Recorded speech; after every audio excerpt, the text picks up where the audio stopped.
The minor detail, a Dvar Torah for Parashat Terumah. What is the essence of the tabernacle? Well, you don't really expect me to try and answer such a monumental question, do you?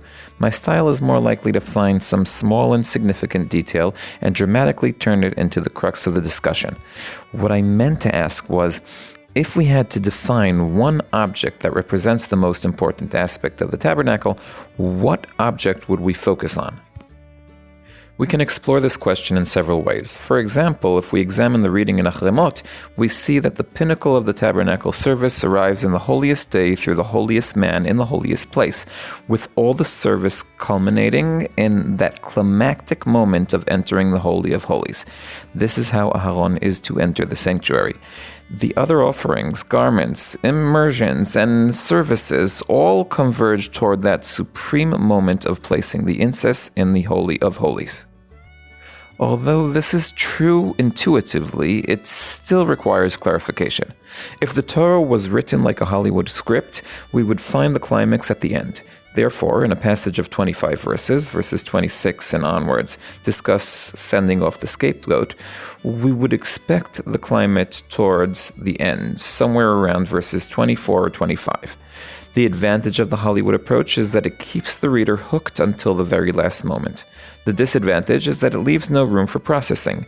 In Hollywood, then, the climax would be the burnt offering, the atonement for the nation, and the burning of the fat from the sin offering on the altar.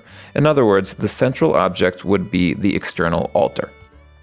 The Bible has a different way of determining the climax. The Torah looks at the story like climbing a mountain. We start the climb at the foot of the mountain until we reach the summit. But just like one who conquers a mountain peak does not wish to remain there but also wants to return home safely, the Bible doesn't end the story at the climax, rather accompanies us back down as well. Therefore, in many biblical stories, the climax will be at the midpoint of the story, or in our case, verse 13, bringing the incense into the Holy of Holies and covering the ark with a cloud of incense. That is, according to this reading, the central object would be the ark itself, or maybe, to be more precise, the kaporet upon it. Without delving too much into specifics, I would say that this may be the difference between the first and second temples. In the first temple, the story is about finding a place for the ark, which is what troubles David when he decides to build the temple, and the inauguration celebrations revolve around bringing the ark into this place. In the second temple, however, there's no ark, there's only the foundation stone. The sages are much more concerned with the dedication of the altar than with what to do with the ark. And in another aside, I'll say that the Hanukkah story shifts the center of consciousness from the altar to the menorah. The Hasmonean victory takes on a primarily miraculous meaning due to the Nes Pachach Shemen, which persists long after in the custom of lighting Hanukkah candles. From the Hasmonean victory onwards, when you say temple, you say menorah. What I've said so far still leaves one major unanswered question. Why are we doing this in Parashat Terumah and not, for argument's sake, for Acharei Mot?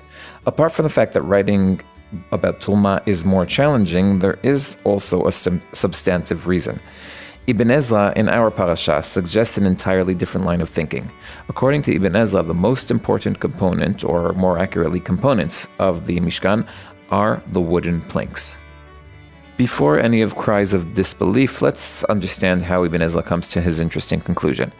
In instructing the making of each of the vessels of the tabernacle, the Torah opens with the words "you shall make" or "they shall make," followed by the name of the vessel or a vessel. For example, have them make an ark of acacia wood, or make a lampstand of pure gold. This pattern is maintained when dealing with the tabernacle's central vessels like the ark, the table, less significant vessels like spoons or fire pans, and even different parts of the tabernacle and vessels like the rings and poles.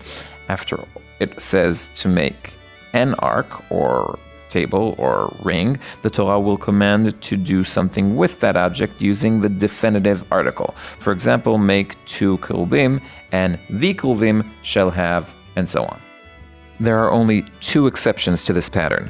The first is the tabernacle itself, which is always definite from the outset, sometimes with the letter Hey, and sometimes in other ways. The second and stronger exception is make the wooden planks for the tabernacle. I'm sorry, have we met before? What are the wooden planks? Rashi answers this question midrashically. Yes, we met them when Yaakov brought acacia wood to Egypt to be planted for use in building the tabernacle in the future.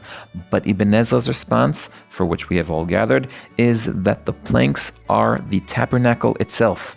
And if we return to our first question, it's not certain that the spirit of the tabernacle resides in any of the vessels, but rather possibly in the planks.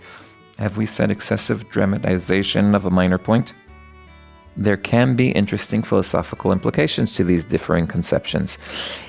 Is the purpose of the tabernacle, the Torah residing inside the ark, the prayer represented by the sacrifices, spreading God's name like the menorah, the framework that holds all these things together? But here we are already crossing over into substantive discussions, and I did not come here other than to throw a question out into the air and flee. לעילוי נשמת תלמידי האהוב והגיבור עמיחי שמעון בן ישי ובת ירובין השם יקום דמו, Dovi Holtz, one who loves Tanakh.